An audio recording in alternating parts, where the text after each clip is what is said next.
Halo, salam jumpa dengan kami tim TMP, Training, Mentoring, dan Pengukuran. Anda saya, Tedari Nanita, lalu dua rekan saya, Sisilia Larasati Rembulan, lalu ada Yeni Triwahyuningsih. Pada kesempatan ini, kami akan mempresentasikan proposal model bisnis kami yang kami ikut sertakan dalam kompetisi inklusi keuangan Koinku dengan tema pemberdayaan ekonomi perempuan melalui program inklusi keuangan. Judul yang akan kami presentasikan adalah program training dan mentoring berbasis komunitas untuk peningkatan literasi dan inklusi keuangan pada perempuan pelaku UMKM di pedesaan. Kami mengetahui bahwa UMKM memiliki peran yang besar terhadap perekonomian negara. Pada tahun 2017, kontribusi UMKM terhadap produk domestik bruto atau PDB sekitar 60%. Dan menurut Kementerian Koperasi dan UKM RI, UMKM memiliki pangsa sekitar 99,9% atau 62,9 juta unit dari total keseluruhan pelaku usaha di Indonesia. UMKM juga menyerap tenaga kerja. Untuk usaha mikro sendiri menyerap sekitar 107,2 juta atau 89,2%. Untuk usaha kecil menyerap sebanyak 5,7 juta, serta usaha menengah menyerap sebanyak 3,73 juta. Untuk UMKM yang berjumlah hampir 60 juta, lebih dari 14 jutanya adalah UMKM yang dikelola oleh perempuan. UMKM yang dikelola perempuan memiliki kontribusi terhadap PDB hanya mencapai 9,1%, sementara kontribusinya terhadap ekspor sekitar 5%. Meskipun demikian, perempuan melaporkan bahwa mereka memiliki keuntungan yang lebih besar dibandingkan dengan laki-laki, yaitu sebesar 16% dibandingkan 12%. Dalam pengelolaan perempuan lebih disiplin dibandingkan dengan laki-laki, serta peluang untuk bisa melakukan pelunasan itu lebih besar dibandingkan dengan laki-laki. Jadi laki-laki ini berpotensi untuk mengalami NPL atau non-performing loan lebih besar daripada perempuan. Oleh karena itu, kelompok perempuan menjadi kelompok yang strategis untuk meningkatkan kesejahteraan keluarga ataupun juga kesejahteraan bangsa. Ada 4 dampak positif literasi keuangan dan inklusi keuangan bagi perempuan. Pertama, perempuan dapat lebih memiliki kendali atas sumber daya serta dapat mengambil keputusan. Kedua, dapat menambah jaringan, meningkatkan pendapatan, serta menyerap tenaga kerja. Yang ketiga, peningkatan kesejahteraan yang ditandai dengan peningkatan konsumsi anak, serta maksud saya ditandai dengan peningkatan konsumsi dan pendidikan bagi anak. Dan yang terakhir adalah penambahan komoditas jenis usaha serta peningkatan skala ekonomi.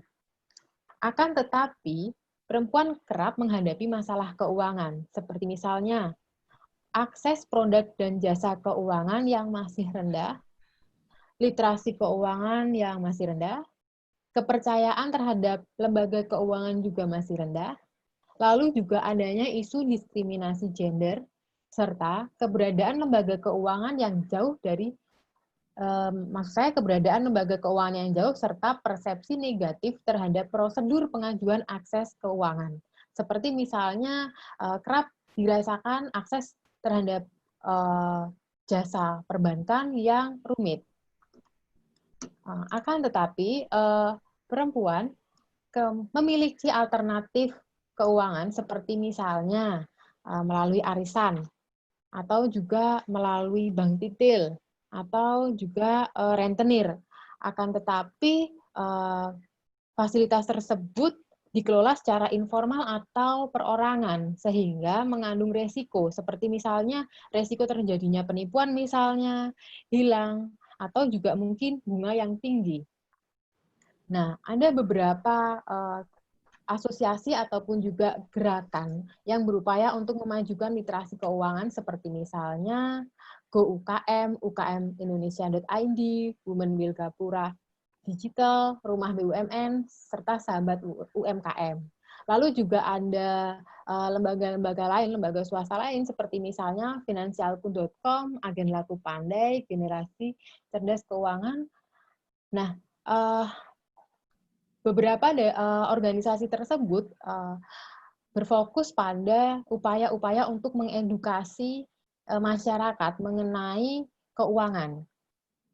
Ada juga asosiasi seperti Asosiasi Keuangan IAFRC yang memberikan alternatif siapa perencana keuangan yang terkualifikasi sehingga masyarakat dapat mengakses perencana keuangan dalam mengelola keuangan mereka. Selain itu juga ada AFPI atau AFPI yang menyelenggarakan layanan pinjam-meminjam dan membuka akses keuangan kepada masyarakat dengan menaungi berbagai macam organisasi peer-to-peer lending. Lalu juga ada Generasi Cerdas Keuangan yang merupakan organisasi di bawah OJK yang bertugas untuk mengedukasi masyarakat tentang literasi keuangan. Akan tetapi fokus kegiatannya adalah pada masyarakat muda-mudi atau milenial. Nah, beberapa kegiatan yang sudah ada tersebut merupakan kegiatan training yang sifatnya training. Akan tetapi menurut kami training saja masih belum cukup untuk meningkatkan literasi keuangan. Menurut kami diperlukan adanya mentoring serta pengukuran yang objektif untuk mengukur tingkat keberhasilan dari suatu program tersebut. Di Indonesia, budaya kita adalah budaya tutur, bukan budaya membaca. Oleh karena itu, kami mengusulkan suatu gerakan yang proaktif untuk jemput bola menghampiri para pelaku UMKM khususnya perempuan. Program yang kami usulkan adalah upaya meningkatkan cakap keuangan, bijak keuangan, dan akses terhadap lembaga keuangan pada perempuan pelaku UMKM.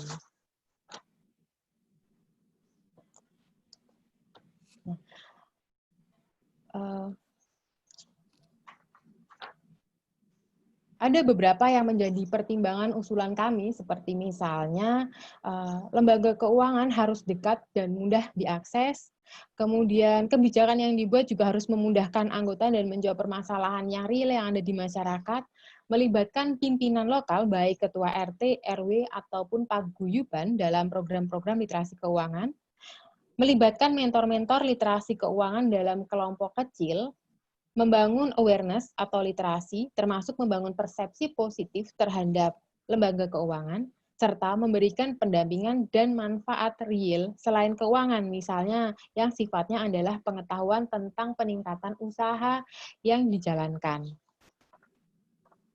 Nah, oleh karena itu, usulan kami adalah yang pertama, meningkatkan literasi keuangan dengan edukasi yang sifatnya adalah berkelanjutan, serta kita yang datang secara proaktif kepada komunitas-komunitas perempuan pelaku UMKM di desa-desa. Kegiatan ini juga bisa melibatkan lembaga keuangan yang sudah ada untuk ikut terjun bersama ke komunitas-komunitas perempuan dan mengadakan kegiatan yang sifatnya rutin dan berkelanjutan. Kemudian melibatkan aktor penggerak UMKM untuk meningkatkan pengetahuan terkait dengan peningkatan usaha, lalu juga dengan menggandeng universitas sebagai pendamping, serta untuk melakukan edukasi pada perempuan secara berkelanjutan, lalu juga melibatkan perusahaan yang memiliki program CSR untuk ikut turut serta membangun program ini, sehingga nanti bisa dihasilkan masyarakat binaan, begitu, sehingga bisa lebih long term, dan memastikan adanya peningkatan kecakapan keuangan pada akses bank yang terukur. Yaitu yang dimaksud di sini dengan terukur adalah diadakan pretest dan juga post-test, sehingga kita bisa mengetahui seberapa efektif dan seberapa berhasil program ini dalam meningkatkan upaya literasi keuangan dan inklusi keuangan. Selanjutnya akan dilanjutkan oleh kawan saya, Yeni Triwahyuningsih. Silakan. Berikut, saya akan menjelaskan tentang deskripsi model bisnis. Jadi, deskripsi model bisnis ini berdasarkan model bisnis dari Jorgensen dan Pedersen dari 2018. Dan deskripsi ini, model bisnis ini terdiri dari 3 komponen. Yang pertama, create value proposition. Terus yang kedua, capture value, ini nanti berkaitan dengan kemanfaatan. Dan yang ketiga, deliver value, terdiri dari resources, aktivitas, dan partnership. Nah, saya akan menjelaskan satu-satu. Untuk yang create value proposition, itu value yang kita tawarkan adalah proaktif mendatangi komunitas perempuan pelaku UMKM, di mana kita akan mengedukasi keuangan secara berkelanjutan dengan bahasa yang mudah dipahami, mudah dijangkau, dan pengukurannya juga terstandarisasi. Kemudian untuk sisi kemanfaatan, capture value bagi perempuan. Ini merupakan upaya untuk peningkatan pengetahuan dan akses terhadap sumber daya pengetahuan ataupun finansial. Kemudian bagi mitra bisnis, dalam hal ini universitas, kita bisa menerapkan kampus merdeka sesuai arahan Menteri Pendidikan dan Kebudayaan. Ini merupakan lahan untuk pengabdian masyarakat dan penelitian bagi para dosen, dan juga bisa untuk menerapkan pengetahuan bagi para mahasiswa, misalnya melalui KKN. Kemudian manfaat bagi OJK, adanya indikator yang jelas atas peningkatan kecakapan finansial dan akses pada lembaga keuangan. Bagi mitra perusahaan yang melakukan CSR, perusahaan-perusahaan, manfaat ini misalnya adanya masyarakat binaan dan terlaksananya program CSR secara lebih sistematis dan berdampak, bukan insidental. Kemudian yang ketiga, deliver value. Ini ada 3 hal. Yang pertama aktivitas, yang kedua kita resources, dan yang ketiga adalah partnership. Saya akan menjelaskan mengenai aktivitas. Aktivitas secara garis besar dibedakan menjadi persiapan, membutuhkan waktu kurang lebih 2 bulan, implementasi 2 bulan, dan replikasi. Untuk replikasi ini timeline-nya tergantung pada kesepakatan dengan para mitra. Nah, pada tahap persiapan kita bisa melakukan pendekatan kepada pimpinan lokal untuk mengadakan pelatihan berkelanjutan. Juga identifikasi komunitas perempuan pelaku UKM yang dapat turut berpartisipasi. Kemudian identifikasi persoalan yang dihadapi perempuan pelaku UMKM. Dan juga persiapan pembuatan modul dan alat ukur. Sementara untuk tahap implementasi, antara lain kita bisa melakukan implementasi modul sebagai pilot project, kemudian pengukuran pretest, ya, edukasi di 3 area yang sesuai dengan standar nasional literasi keuangan itu ada 3, yaitu cakap keuangan, sikap dan perilaku bijak keuangan, dan akses keuangan. Kemudian di implementasi ini kita juga bisa melakukan coaching dan mentoring yang berkelanjutan bagi perempuan yang mau menerapkan pengetahuan yang didapatkan untuk mengakses lembaga keuangan sesuai dengan kebutuhan masing-masing. Kemudian pengukuran akhir, post-test, dan juga evaluasi modul pilot project-nya. Kemudian untuk replikasi, ini penjajakan kolaborasi dengan mitra-mitra di tempat lain agar dapat menerapkan hal yang serupa pada komunitas perempuan pelaku UMKM di pedesaan di tempat lain. Jadi singkatnya, sebenarnya produk yang kami tawarkan berupa pembuatan modul training, modul mentoring, serta pengukuran. Kemudian untuk resources, itu kita bisa lakukan modul-modul training yang disiapkan tentang kecakapan finansial dan lembaga keuangan. Kemudian partner OJK yang direkomendasi untuk turut serta dalam upaya proaktif mengedukasi perempuan. Juga modul-modul sistem mentoring yang disiapkan oleh universitas. Modul pengukuran dapat menggunakan software aplikasi untuk pretest dan post-test. Kemudian dana operasional dari perusahaan yang mau bermitra dan membutuhkan lahan untuk CSR. Untuk partner, ya kita bisa berpartner dengan pemimpin lokal dan pemimpin komunitas perempuan setempat. Juga mitra universitas yang membantu analisis kebutuhan, pembuatan modul, pembuatan alat ukur, dan pembuatan sistem mentoring. Juga OJK dan lembaga di bawah naungan OJK. Serta mitra perusahaan yang mau melakukan CSR dan mau mendanai kegiatan ini. Demikian untuk model bisnisnya. Kemudian saya akan menjelaskan mengenai rencana anggaran biayanya. Nah, untuk rencana anggaran biaya ini ada dua hal. Yang pertama untuk pembuatan modul, baik modul pelatihan maupun modul mentoring, dan yang kedua untuk implementasinya. Untuk yang pembuatan modul, ini akan ada biaya-biaya yang berkaitan dengan biaya tenaga ahli. Tenaga ahli itu adalah ahli untuk perancangan training, jadi membuat modul kurang lebih 2 bulan, itu kisaran biayanya sekitar 10 juta. Kemudian ahli perancangan mentoring, membuat modul mentoring itu untuk 2 bulan, juga kisaran biayanya 10 juta. Ahli pembuatan SOP, replikasi, ya SOP replikasi, supaya modul-modul ini bisa direplikasi di banyak tempat, di banyak desa. Itu juga kurang lebih 2 bulan dengan anggaran 10 juta. Kemudian ahli perancangan untuk pretest dan posttest yang berupa literasi keuangan ini kurang lebih 1 bulan dengan kisaran biaya juga 10 juta, dan ahli pembuat aplikasi untuk pretest dan posttestnya 10 juta. Nah, di samping itu juga ada biaya tenaga penunjang berupa biaya kesekretariatan 2 juta dan biaya editor 2 juta. Kemudian untuk uji coba program itu ada biaya pelatihan ke trainer dan mentor. Kemudian ada biaya fotokopi modul dan dokumentasi dan laporan kegiatan. Dan kemudian ada biaya alat tulis kantor dan sewa printer, komputer, biaya lain-lain, serta alat akomodasi.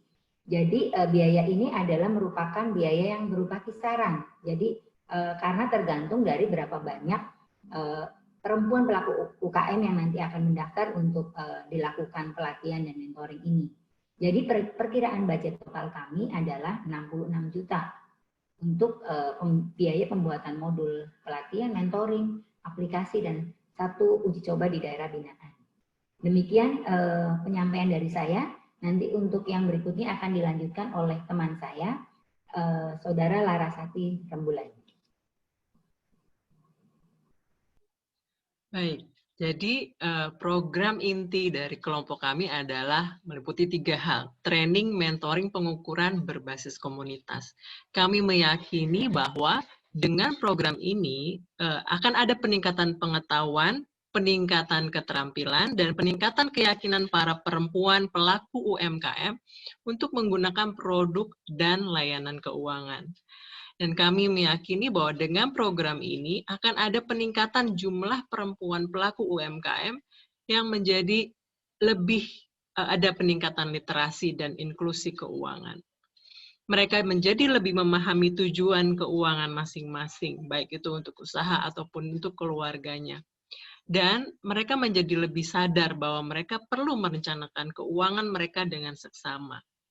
Dengan demikian akan menjadi semakin luaslah cakupan masyarakat, khususnya perempuan pelaku UMKM yang mendapatkan akses layanan jasa keuangan.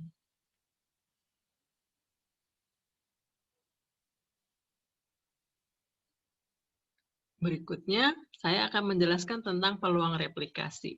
Seperti sudah dijelaskan oleh Saudari Yeni Triwayuningsi tadi, bahwa sudah ada budget untuk replikasi, ya, SOP replikasi. Jadi kami meyakini dengan adanya sinergi dengan lembaga-lembaga kerjasama, baik itu OJK, baik itu lembaga-lembaga yang di bawah naungan OJK, universitas, pemimpin lokal, pemimpin perempuan, pemimpin dari pelaku UMKM itu sendiri, kami meyakini bahwa ini sangat mungkin direplikasi, dan ini sangat mudah dan murah. Biaya-biaya tadi itu bisa dimodifikasi juga dengan adanya CSR dari perusahaan, misalnya. Ini sangat tidak membutuhkan infrastruktur yang mahal seperti bangunan. Ini hanya membutuhkan koordinasi yang baik di antara para stakeholder. Pelaksanaannya juga fleksibel. Kami menyarankan ini bersifat offline, berbasis komunitas, namun jika pandemi ini masih berlangsung, online juga tidak apa-apa, tetapi ini harus berkelanjutan, karena tidak bisa hanya insidental saja.